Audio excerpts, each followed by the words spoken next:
Well, joining me now to discuss this story is the social commentator Junior Mutabazi. Junior, hello, welcome to Arise News, welcome to Africa Wrap. Plenty of discussion already over the weeks about the crisis in Burundi itself and the legality or otherwise of the president's decision to try and run for that third term. So let's park that for one moment and talk about Rwanda. You're a native of that country. We've seen thousands of people streaming across the border. I mean, what's your view of Rwanda's capacity to deal with that influx of people? First of all, I would like to start by saying that obviously the situation that is going on in Burundi is absurd. It shouldn't be that way.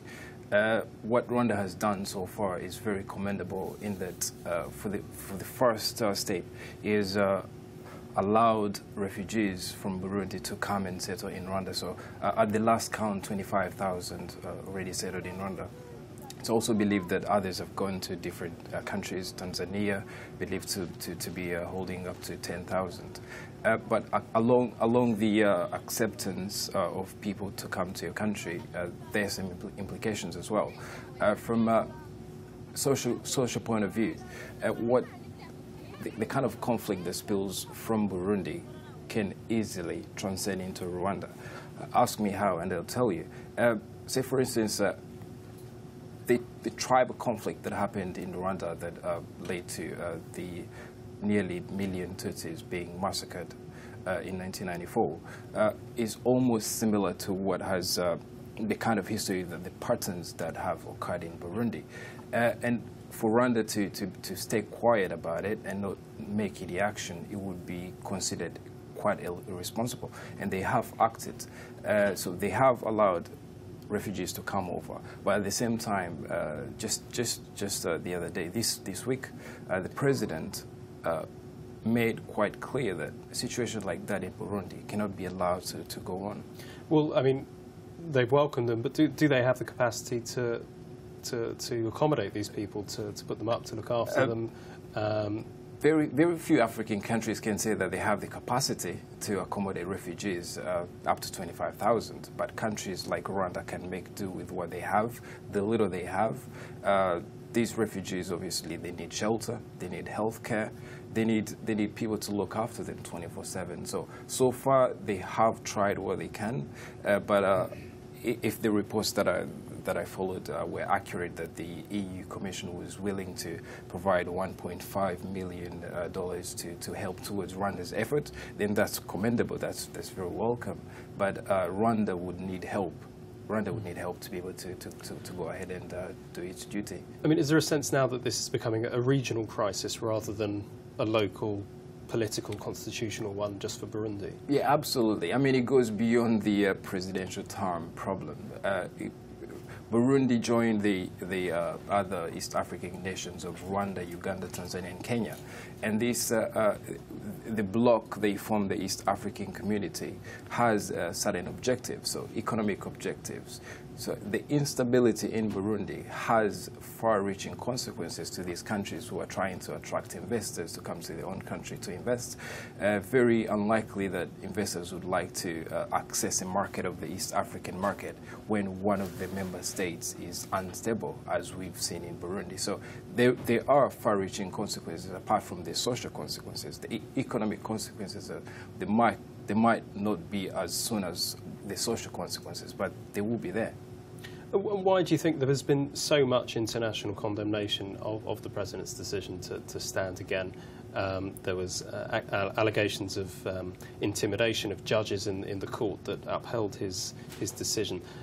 So it's got no shortage of regional or global attention. Why hasn't that apparently not had an impact on the president's thinking? I mean, for any leader to lead, they need the legitimacy. They need the level of legitimacy from their own people. And if people are getting up to tell you that we don't want you to seek a third term, that is an indication that perhaps you didn't do quite well in serving them, delivering what you're supposed to deliver, which is results, taking them out of poverty, delivering public services. So once they do that, it's quite a sign that you probably need to step back and hold back and think about it and try and see whether you can actually put your people first rather than perhaps personal personal attainments that you would want to achieve the third term, no matter what happens to your own people. I would think he needs to pause a little bit and just look at the situation, put Burundians first. Burundians will always have to come first, and if he deems that for him to step down is what is required for Burundi to go back to stability, then that should come as the first thing he should do. Okay, Junior Mutabazi, thank you very much for your expertise on this. We'll be joining you again later in the programme. Thank you. Well, joining me in the studio once again, this time to discuss this story, our social commentator, Junior Mutabazi. Junior, this is a product that turns black people white. So let's just cut straight to the chase and ask, is this a form of colonialism? Some have argued so. Personally, I don't see why black people would want to go forward and use products to whiten their skins. They should feel comfortable enough in their own skin. So I wouldn't advocate to use products to whiten someone's body. But at the same time, if we're to follow recommendations by medical doctors who are saying that these products have health effects, they can lead to cancer, they can lead to diabetes, they can lead to other skin diseases, then we should probably be able to listen to them.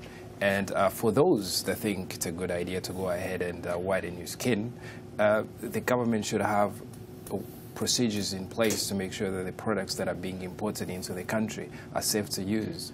Well, absolutely, and we should stress these products have been banned on health grounds. They've not been banned on sort of ethical grounds. You expressed your opinion quite clearly there. I mean, do you think there's a case for banning them purely on ethical grounds?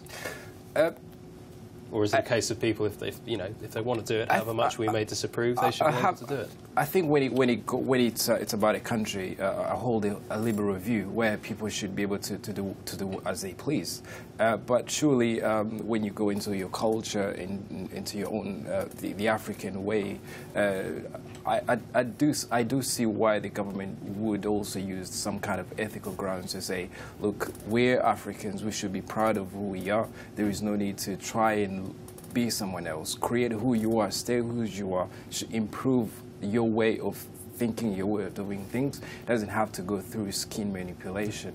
And of course, no sooner have you sort of fixed your skin colour, there'll be something else wrong with you, that there'll be a product for you to fix. But let's leave that point. And I mean, so they're being banned. Right. Presumably, then, the black market in these products is now going to thrive. I mean, that's where they're going to turn up. Absolutely. I mean, Ivory Coast won't be the first country to ban these products. The Gambia did the same.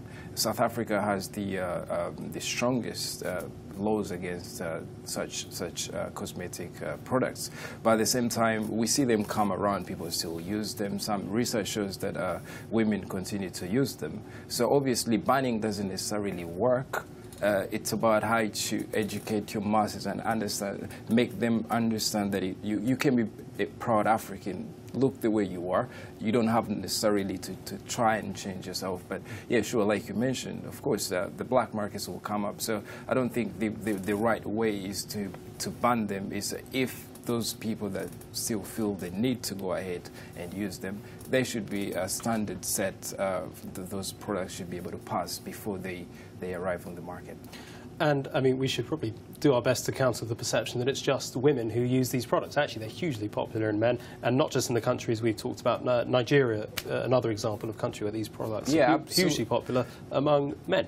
Absolutely. I mean, it's not just about the young women who some have accused to being manipulated by the TV, the TV shows they watch, but even men, like you mentioned, Nigeria, the Democratic Republic of Congo has a lot of men who whiten their skins. It could be seen as a complex. It could be seen as a complex, trying to portray what you've seen, the Europeans that come to you, the American ways, maybe the clothes that we wear, the cars that we drive. We want to look more and more like white people, but it doesn't have to go that way. We can always improve how we are by just improving our social abilities and not try to look exactly like the next person. And I mean, it's not just an African problem. We're here on Africa Wrap, and that's why we're focusing on the continent. But if you go to South Korea, for example, there's a huge booming cosmetics industry, all about making mostly women appear more Western. So surgery on the eyes, surgery to make them a bit taller. But why is it that the white person, the white aesthetic, it seems to be sort of so dominant everywhere? I think it's the global world that we live in, whereby you see on TV that you're most likely to, if you decide to watch a movie, say for instance, you're most likely to see a white actor. If you put on your TV to watch football, it's possibly that you'll be exposed to the European leagues as a way to want us to be like them. Manipulate how we look like so that we can actually look like them. You see that kind of stuff on social media. So perhaps it is the responsibility of some of our people to actually be able to highlight the positives about how we look. The Asians be able to portray the culture, how that's what makes us interesting, because we're unique. And if we take out that, then we're just clearly nothing unique about ourselves. So we should be able to stick to how we be proud of where we're from. Okay, Junior Mutabazi, a man in no need of any surgical improvements or otherwise. Thank you very much for joining us. Thanks a lot.